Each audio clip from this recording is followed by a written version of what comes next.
どうも、勝手に電力2.0始めたいと思います。今日は1074回目というところで、せっかくですね、この8月の17日っていうのがインドネシアの独立記念日になってくるので、そのところですね、もちろん、インドネシアで言うと大統領、ジョコビ大統領がですね、演説をするんですけれども、その内容に結構実は脱炭素の関連も含まれていたりするので、そのあたりについてですね、少しお話しさせてもらいたいなと思ってますと。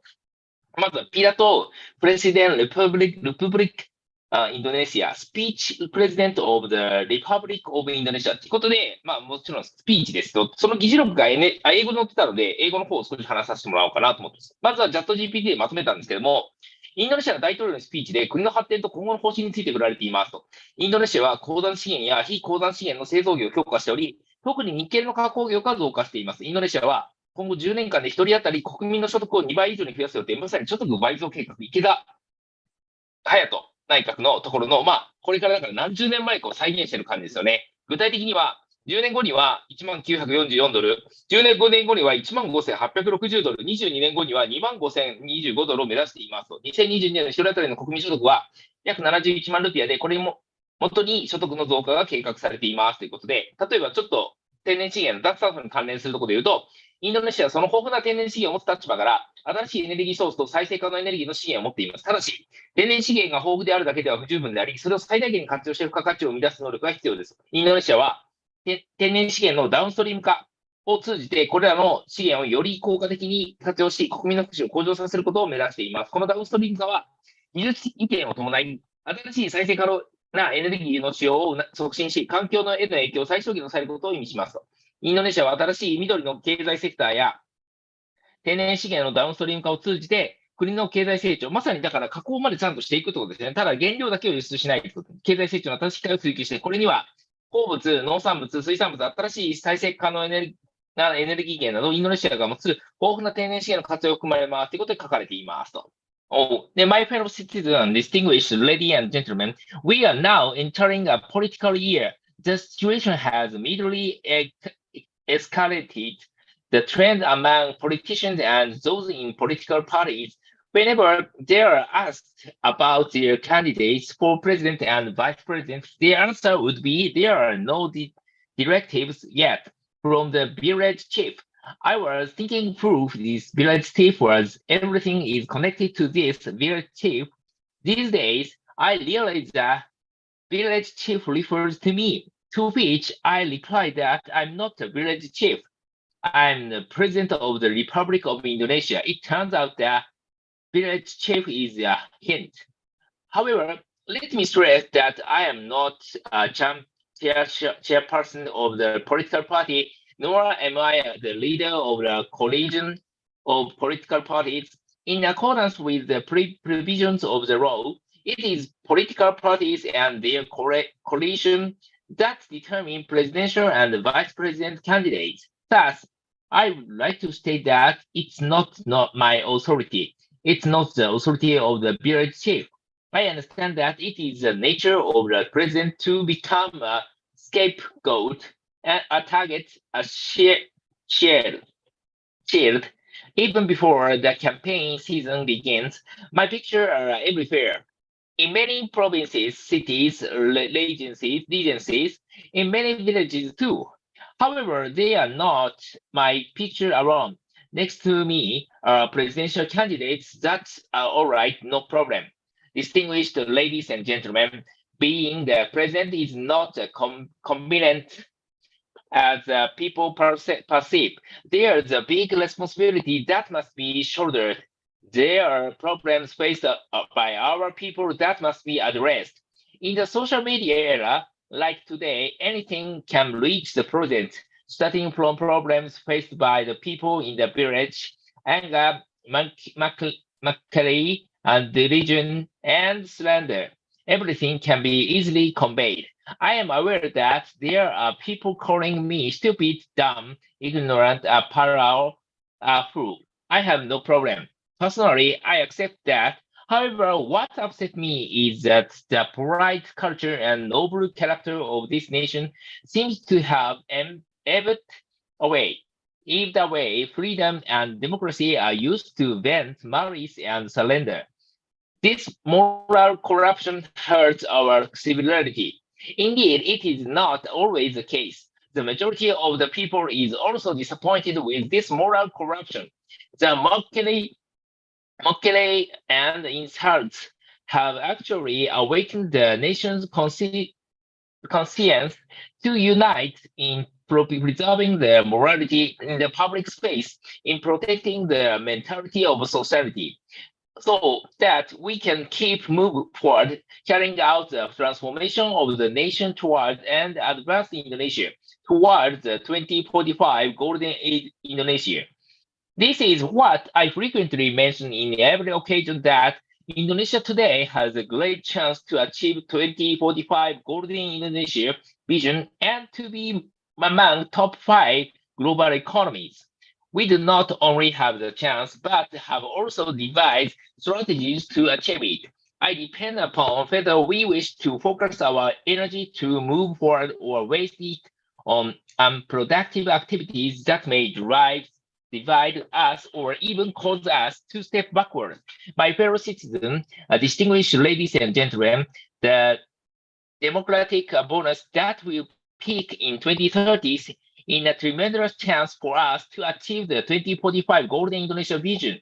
68% of our population belongs to the productive age group. まさにそうですね。68、68%も生産年齢人口があるっていうのが、まさにゴールデン、この時代になって2030年代までというのがピークってことですね。This is the key to improving our national productivity. The second great chance is the current international trust in Indonesia.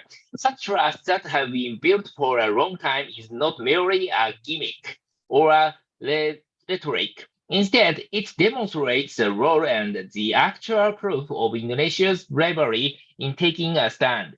The momentum of Indonesia's G20 presidency, championship in ASEAN, consistency in upholding human rights, humanity, equality, as well as Indonesia's success in facing the global crisis in the past 3 years, have leveraged and repositioned Indonesia as a player in the global stage.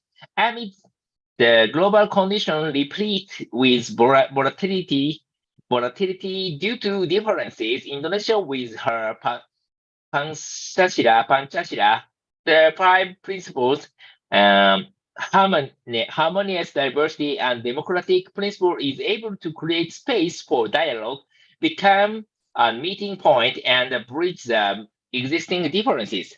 Australian think tank Lowy Institute stated that Indonesia is a middle power in Indonesia with a diplomatic clout that is significantly on the rise.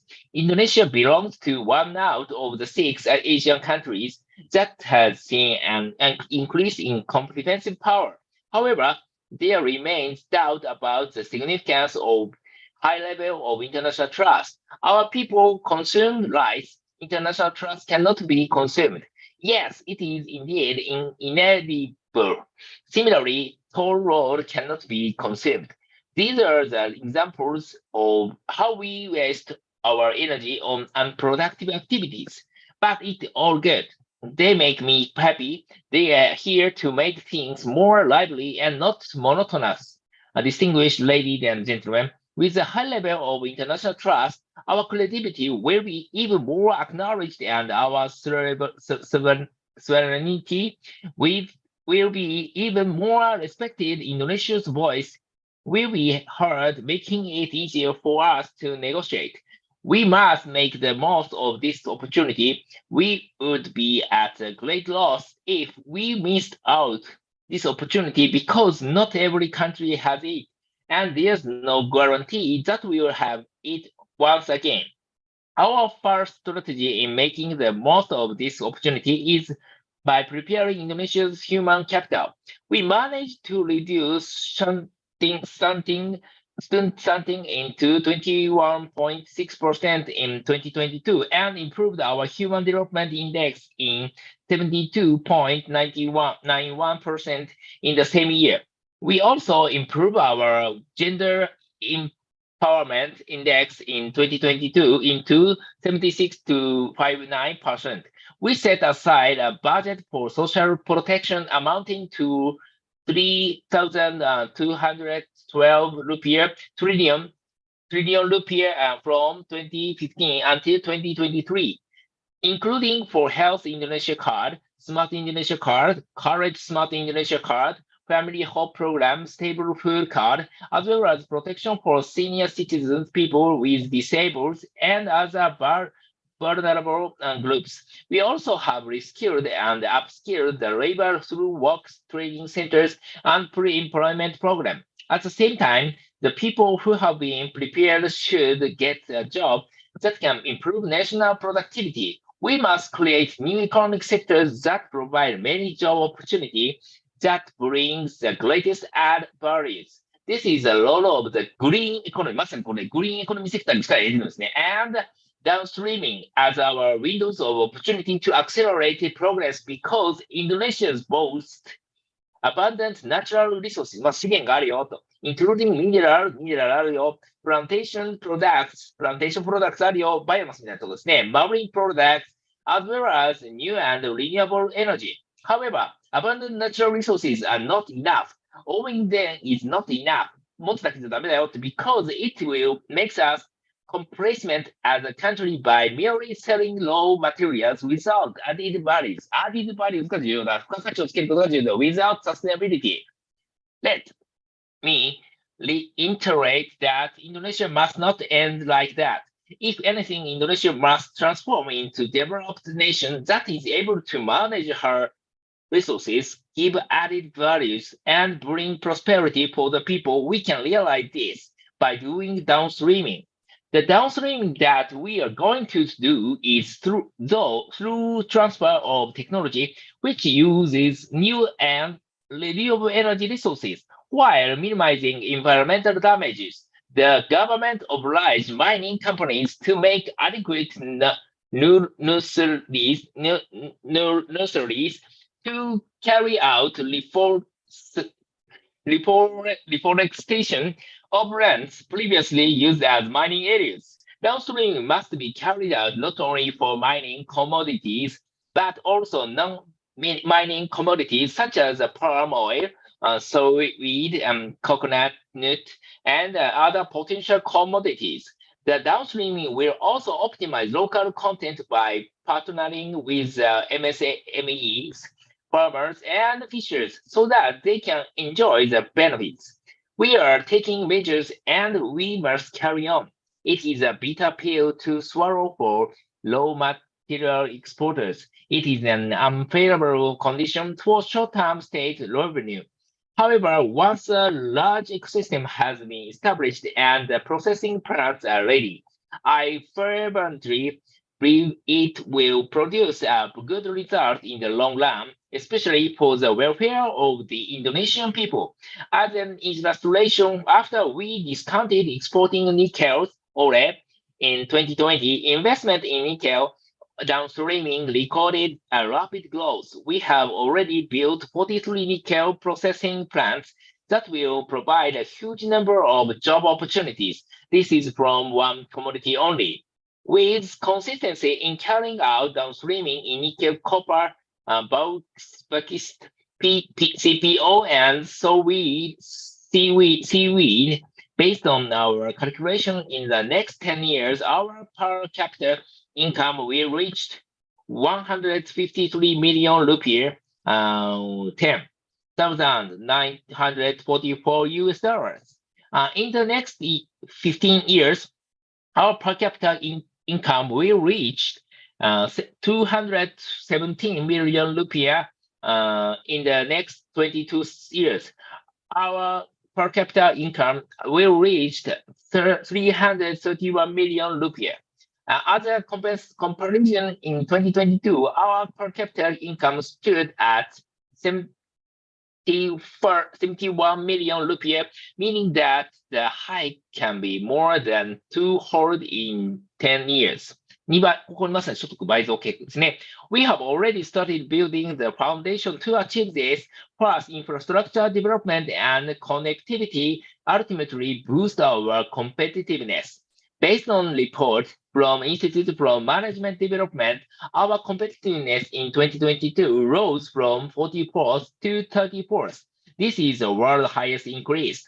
Second, development of villages, border areas, and outmost areas ultimately brings equality to our economy. The village fund that we disturbed has reached 539 trillion rupiah from 2015 to 2023. Third, the consistent structural reform, particularly synchronization and simplification of regulation, ease of licensing, legal certainty, and corruption prevention.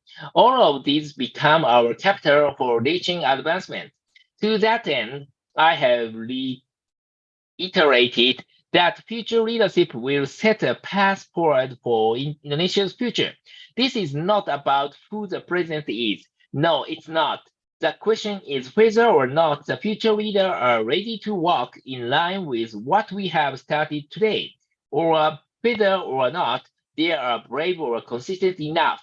What we need is endurance. We are not having a leisure walking here, and we are not having a sprint either. What we are doing is a marathon to reach the golden Indonesia. やっぱり2045年のゴールデンインドネシアに向けて頑張ってると。マラソンみたいなもんだと。Distinguished ladies and gentlemen, the challenges ahead will be daunting. Choices of policy will be increasingly challenging to make, so it takes courage and trust to make difficult, unpopular decisions.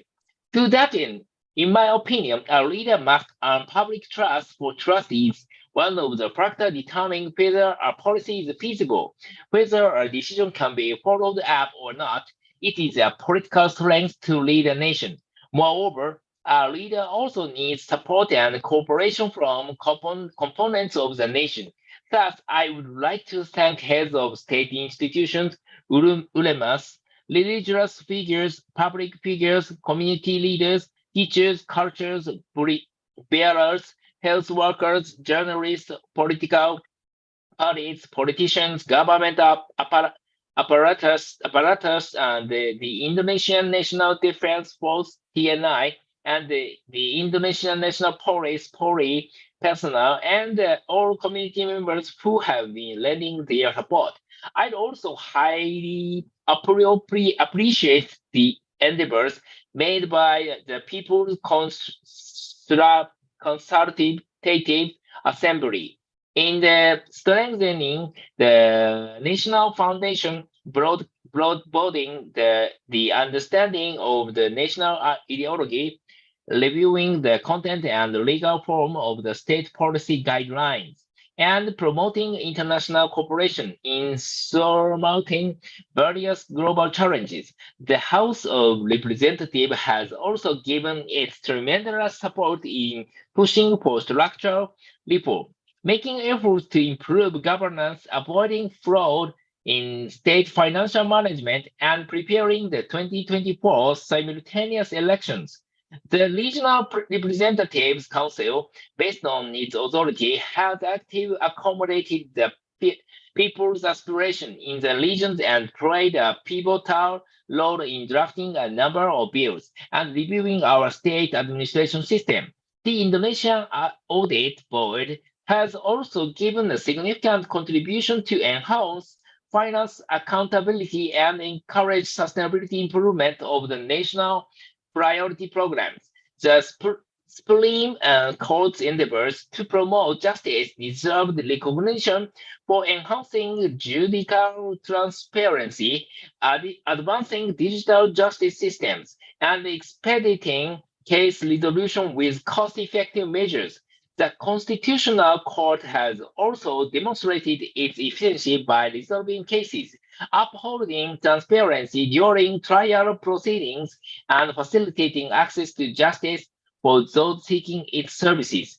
The Judicial Commission remains committed to proactive advocacy, training, and investigations, as well as enforcing rigorous penalties on judges who breach the code to safeguard the integrity and dignity of our judges.